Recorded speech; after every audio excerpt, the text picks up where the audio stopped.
Yang membatalkan puasa ada 9. Ada fikih praktis itu di depan, mungkin ada yang jaga. Ada 9 hal yang membatalkan puasa dan 9 orang yang boleh berbuka puasa. Kalau anda tergolong orang yang 9, nggak wajib puasa. Nanti ada setelah ini 9 hal yang membatalkan puasa. Yang pertama adalah mudah dihafal, nanti langsung cara yang menghafal pun sudah saya tata. Yang membatalkan puasa adalah yang pertama, memasukkan sesuatu ke salah satu lubang yang 5. Memasukkan sesuatu ke salah satu lubang 5, lubang mulut, lubang hidung, lubang telinga, lubang buang air kecil, lubang buang air besar. 5. 1, 2, 3, 4, 5. Baik, kita rinci satu demi satu. Memasukkan sesuatu, nanti ibu kesini semua, ibu jangan kedip, tidak usah noleh juga kesini. Ini kedip sedikit tidak paham nanti. Jangan kedip ibu, tidak usah tanya sebelahnya, tanya saya nanti. Kalau ibu tanya sebelahnya tambah nggak ngerti, percaya ya? Ibu tidak usah tanya sebelahnya, ibu tanya ke sini. Masih ada yang bercerita di mana ya? Di sana tuh ada yang cerita. Ini fikih praktis, ibu jangan kelewatan sedikit pun. Nah, yang maksud membatalkan masukkan lubang mulut, lubang hidung, lubang telinga, lubang buang air kecil, lubang buang air besar, ini saya rinci. Yang dimaksud memasukkan ke lubang mulut adalah nelennya. Makanya jangan kedip dulu, nanti salah ya. Nelennya. Maka selagi anda tidak nelen, maka tidak batalkan puasa. Misalnya di satu pagi anda melihat es krimnya anak-anak kok lebih, lah ini sayang, esnya lebih, langsung dimasukkan ke mulut, batal enggak? Enggak batal, asalkan jangan ditelan. Jangan ditelan, awas jangan. Enggak ada yang berbeda, tanya ulama manapun sama, enggak ada. Enggak batal, asalkan jangan di permen masukkan lep, permen batal enggak? Enggak batal, asalkan jangan ditelan. Sudah selesai. Sebab yang membatalkan nelennya.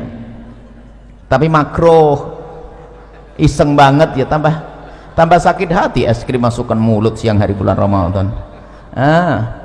Ya, tapi kita harus paham yang membatalkan nelen. Makanya kenapa Buya ngomong jangan kedip. Kalau ibu kedip atau ibu noleh ke sebelah, habis itu pulang, oh yang membatalkan nelennya saja ya. Iya bener kan, paham, jelas. Pulang ke rumah ditanya sama anaknya, mama nelen ludah gimana ma? Saya tadi ngobrol. Makanya jangan ngobrol kalau ngaji, nggak usah tanya ke tetangganya. Ayo nelen ludah gimana? Kayaknya batal. Ah kok kayaknya, nih gimana sih? Harus jelas. Nelen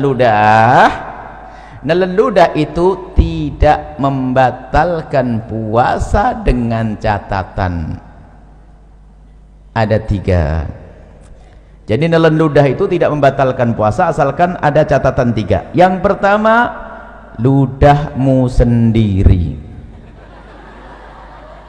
Sudah tidak usah bingung kalau belajar dengan kami, ibu matanya ke sini aja, ibu gak usah bingung, nanti ibu paham sendiri, tidak usah bingung, tidak usah. Saya pikir yang paling mudah itu ibu paham gampangnya. Yang pertama, ludah ditelan itu tidak membatalkan puasa asalkan ludah ibu sendiri. Ludahnya orang lain batal ya, masa ludahnya orang ini ya. Cuman kalau ngomong ludahnya orang lain itu jangan dibayangin ada ludah di meja langsung itu jorok banget itu. Anda memang belum belajar bagaimana keharmonisan dalam rumah tangga. Ya mungkin sekali seorang suami kalau ciuman kan nggak batal puasa, tapi kalau tertukar lidah suami sama istri pak, ya gitu loh. Contohnya yang indah, contoh kok jorok banget. Rumah tangga model apa itu? Jadi kan tertukar ludah, batal tidak? Batal karena bukan ludahnya sendiri. Jadi kalau ludah orang lain batal. Yang kedua, ludah ditelan tidak membatalkan puasa asalkan ludah masih ada di dalam mulutnya. Tapi kalau ludah itu ibu iseng mulai pagi sampai siang dikumpulkan di gelas, sampai dapat setengah gelas, masya Allah, taruh di kulkas dingin. Setelah itu ibu minum di siang hari, batal enggak? Batal karena sudah keluar dari mulut. Kalau sampai enggak paham omongan yang begini, masuk SLB, dibuat yang gampang begini. Makanya jangan noleh-noleh, sudah saya bikin yang paling gampang. Yang ketiga, ludah itu ditelan tidak membatalkan puasa asalkan ludahnya masih asli, belum bercampur dengan yang lainnya. belum campur sama permen, belum campur sama kopi, belum campur sama es krim. Jelas? Baik, kalau saya punya ludah begini saya telan, tidak batal puasa saya karena ludah masih ada di mulut saya, ludah belum bercampur dengan sesuatu, dan ludah saya sendiri. Selesai? Baik, sudah jelas yang pertama, nggak usah bingung. Berarti kalau ditanya anaknya, ludah batal enggak Mi? Jelas tidak, asalkan begini. Sebab ada orang ditanya, Ustadz, nelan ludah batal enggak? Kayaknya enggak. Kayaknya enggak. Ini fikih apa itu? Nelan enggak salah itu? Kayaknya enggak. Enggak ada, harus tidak. Begitu, selesai. Kemudian setelah itu masukkan lubang hidung. Nah, masukkan lubang hidung. Memasukkan ke lubang hidung membatalkan puasa. Langsung ada yang stres. Pengajian paling tidak enak. Kenapa Ibu? Saya punya hobi aduh, ini gimana ini? Nah, makanya kalau ngaji lanjutin, jangan ngobrol, jangan main HP. Ngaji main HP ketinggalan dengan ngobrol sama Tuhan. Nah, yang dimaksud membatalkan puasa, memasukkan sesuatu ke lubang hidung adalah jika sesuatu itu telah kita masukkan sampai kepada batas yang seandainya yang kita masukkan itu air, kita akan merasakan panasnya gerak bagian atas, ya nak? Kalau kita masukkan air panas ya bagian atas. Maka kalau kita masukkan sesuatu ke lubang atas sampai bagian atas yang panas, itulah maka batal puasa kita. Tapi kalau kita masukkan sesuatu masih lubang bawah, itu tidak membatalkan puasa. Maka kami sampaikan kepada semuanya kabar gembira bagi yang suka hobi, bahwa ternyata ngupil tidak membatalkan puasa. Selesai. Cuman jangan di depan umum, malu lah ya, ditutup lah. Selesai. Paham atau belum? Saya sambung bab wudhu dulu. Wudhu berkumur batal enggak? Ibu kumur, ya Allah, ibu ini baru ustadznya belum pindah. Ibu kalau berkumur batal enggak? Nah, asalkan airnya jangan di gitu aja kok pusing nih, ngapain sih ngajinya bagaimana ini? Saya belum pergi. Kumur sunnah bahkan, bukan. Jadi ibu kalau bulan Ramadan tetap kumur ya, hukumnya sunnah. Coba batal enggak? Berarti omongan saya salah enggak tadi? Masukkan satu ke lubang mulut tidak batal asalkan jangan di selesai. Baru gamblang. Ada ibu yang bengong kok enggak batal masukin permen ya, kok enggak batal masukin permen ya, kok enggak batal. Makanya ngaji yang benar sekarang. Wong kumur sunnah kok. Baik, kalau kumur biarpun berpuasa. Kemudian saya kasih ilmu lagi. Kalau anda lagi berkumur di bulan Ramadan, kemudian sudah anda buang airnya, maka anda jangan ragu lagi. Biarpun ada rasa dingin-dingin itu dimaafkan. Asalkan waktu anda membuang air kumur tadi, anda buang 100%. Nggak ada yang ditahan sedikit pun. Kalau ada ditahan batal. Tapi dibuang, sisa dingin itu nggak ada masalah. Pasti ada sisa dingin karena apa? Air. Selesai ya? Sama di dalam berwudu istinsak, memasukkan air ke dalam hidung ya sekedarnya, jangan sampai ke derajat tempat yang panah. Itu adalah tidak membatalkan, hukumnya tetap sunnah. Baik, kalau masukkan untuk kumur sunnah, tapi masukkan es krim makruh, tapi sama-sama tidak batal puasa. Masukkan es krim makruh, asalkan jangan ditelan, tidak batal. Masukkan kumur air wudu sunnah. Baik, apa perbedaannya dua-duanya? Kesamaannya sama-sama tidak batal, perbedaannya kalau kecelakaan. Jadi begini ibu, kalau ibu lagi berkumur wudu, tak taunya ada petir jeder begitu kok ketelen, itu rezeki, nggak batal. Karena apa? Ibu menjalankan perintah lalu ketelen. Diperintahkan, sunnah itu kan diperintahkan, paham ya? Tapi masukkan es krim diperintahkan enggak? Nah, berbeda kalau ibu lagi main-main nerapkan ilmu, kata Buya nggak batal masukkan es krim. Baru masukkan es krim, nginjak kucing digigit, ketelen, batal. Main-main, ngapain es krim masukin mulut? Jelas ya? Baik, ini yang pertama, masukkan mulut, lubang hidung, selesai. Masukkan suatu ke lubang telinga. Lubang telinga bagian mana sih? Lubang telinga itu bagian dalam. Bagian dalam bagaimana? Bagian dalam lubang telinga itu yang batal kalau kita masukkan sesuatu ke lubang tersebut. Lubang dalam adalah lubang yang tidak bisa dijangkau oleh jari kelingking ini.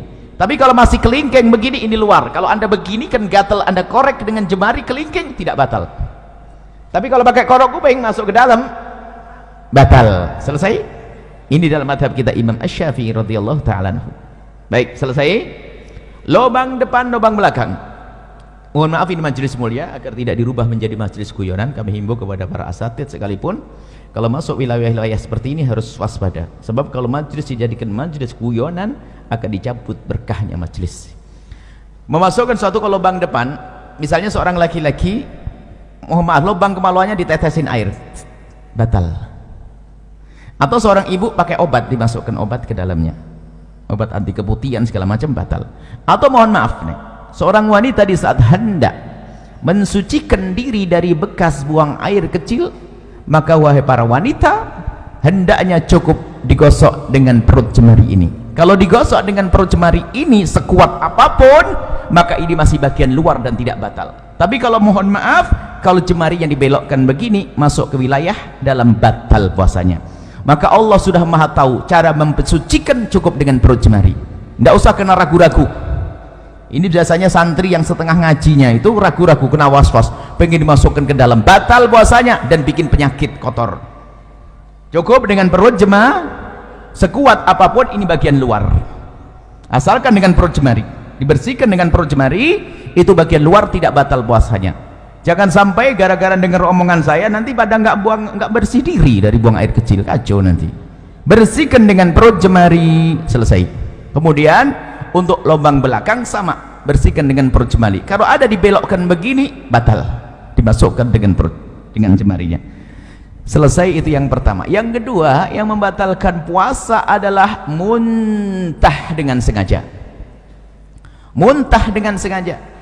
Kalau orang muntah tidak sengaja nggak batal. Hamil muda muntah, naik kendaraan mabuk muntah, tiba-tiba masak sesuatu bau muntah, nggak apa-apa, nggak batal. Yang membatalkan muntah dengan sengaja, digorok perutnya, muntah, atau mencari bau yang paling nggak enak biar keluar, biar muntah. Kalau dengan sengaja tapi kalau tidak sengaja tidak batal. Dengan catatan, ini catatan ini umum, secara umum, asalkan habis muntah yang tidak sengaja tadi, jangan nelen ludah sebelum berkumur. Kalau nelen ludah habis muntah, ludahnya ditelan, batal puasanya. Kenapa begitu? Ini pemahamannya kembali yang pertama tadi.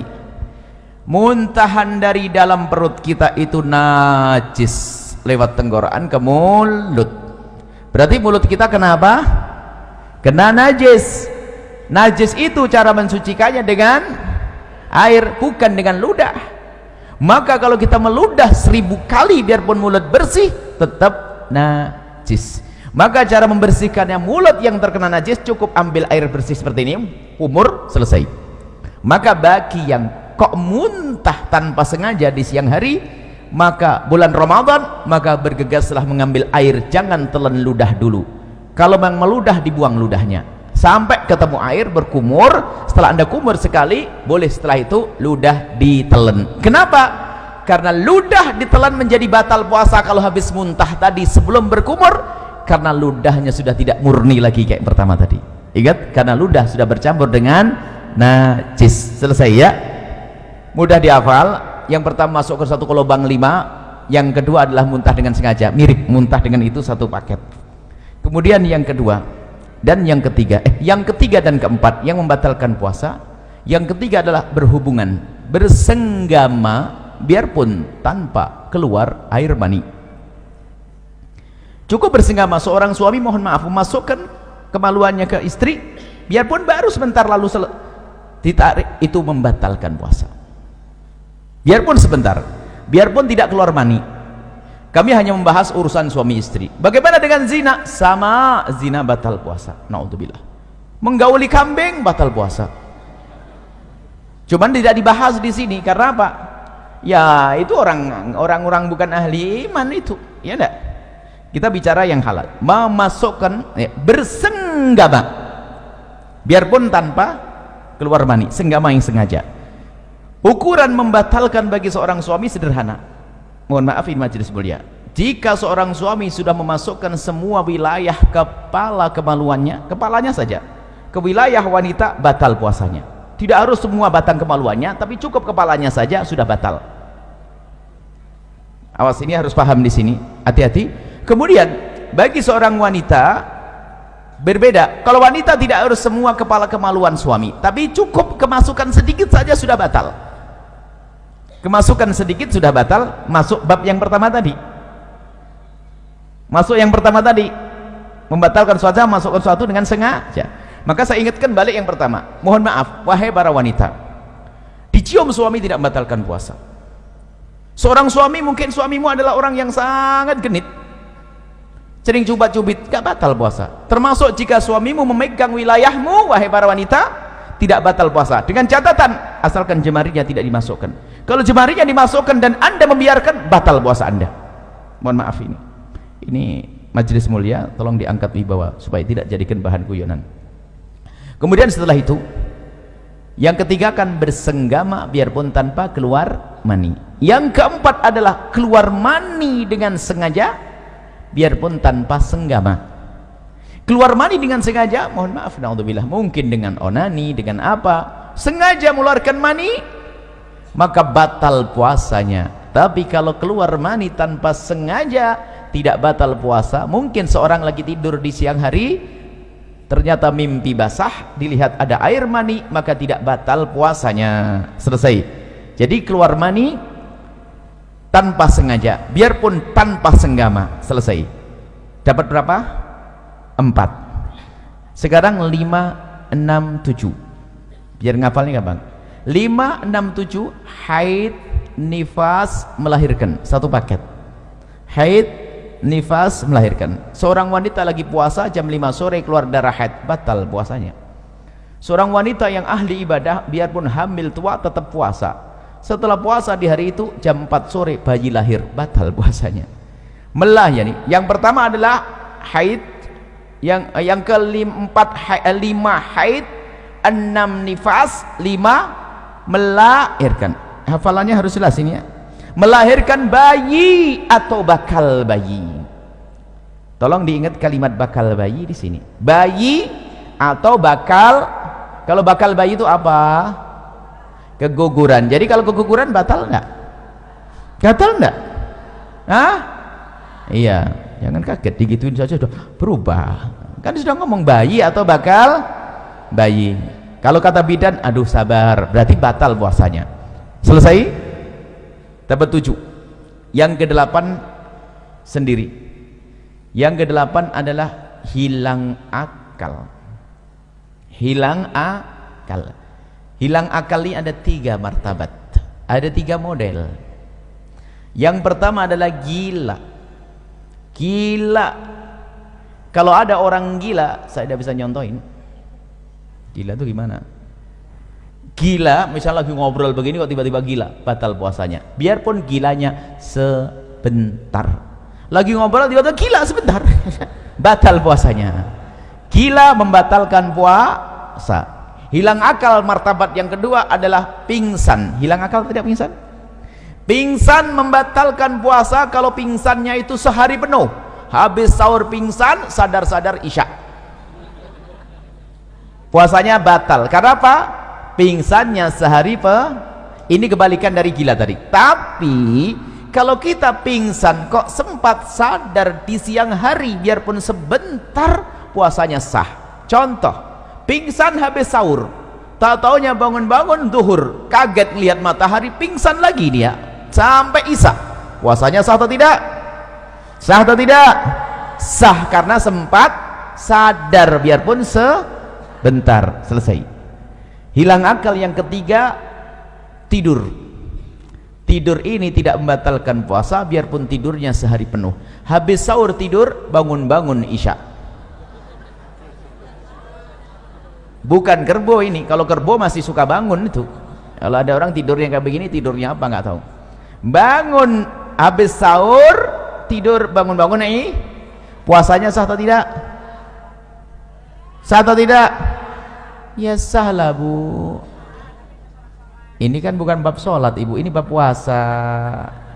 Kalau bab sholat lain cerita nanti ya. Lah kalau orang tidur beneran ya sholatnya nggak dosa kok. Orang tidur tuh termasuk udurnya sholat kok. Cuman ya keterlaluan, masa ada orang tidur kayak begitu. Baru sholatnya dikodok nanti. Tapi yang nggak sah itu sengaja, saya mau tidur nggak mau sholat. Nah ini nggak bener. Orang namanya tidur, ada tidur berapa tahun, 350 tahun ada kok, ya kan? Baik, jadi tidur tidak membatalkan puasa. Sama-sama hilang akal ya, harus paham. Hilang akal ada 3 model. Yang ke-9 adalah murtad.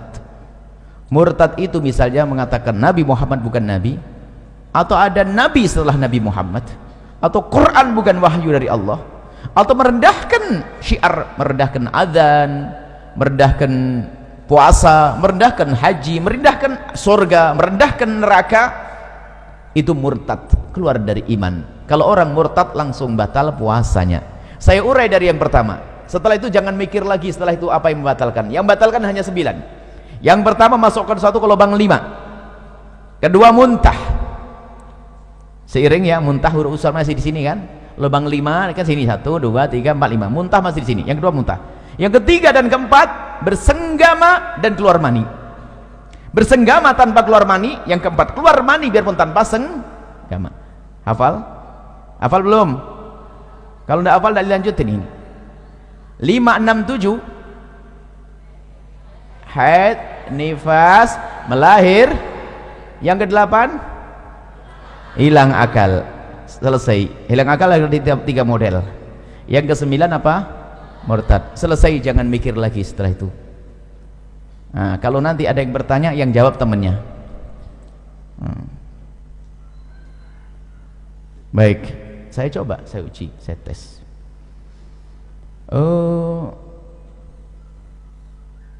Pernah sakit mata? Semoga tidak sakit, amin. Kalau sakit mata, pernah tidak dikasih obat? Pahit tidak di tenggorokan? Batal tidak puasanya? Kan baru di sini Bu Yas. Saya ngajar di sini kok bisa ngomong. Memang Bu yang ngomong ada mata tadi. Kok jadi batal bagaimana ini ceritanya? Kok nambah sendiri? Inilah belajar yang nggak bener. Suka ngarang begini nih. Ayo. Memang saya ngomong apa? Mulut, mata. Hah? Oh hidung. Lah kok ada yang batal dari gimana Bu? Nah ini baru di tes 1 sudah gagal nih. Jangan-jangan yang lainnya nggak paham nanti. Coba batal enggak masukkan ke mata, ke paha, masuk ke dalam. Wah, batal enggak? Jangan. Bahkan ini orang cerdas suatu ketika. Ini ikatan dokter kalah sama Anda. Tiba-tiba, Buya, hukumnya cabut gigi siang hari bulan Ramadan batal enggak? Batal enggak coba? Gigi? Asalkan giginya jangan. Lah kok bingung gitu aja. Asal giginya jangan ditelan. Selesai. Kemudian ada lanjutannya, tapi Buya kan nanti darahnya terus ngalir akhirnya masuk ke dalam mulut. Berarti kamu takut ketelan darahnya kan? Iya Buya. Kalau begitu jangan cabut siang. Selesai. Tapi kalau selesai kok pusing. Belajar kok setengah-setengah. Makanya kalau ngaji itu yang bener. Ngaji ngantuk. Nah, jelas ya? Baik, nanti boleh tanyalah apalah setelah ini.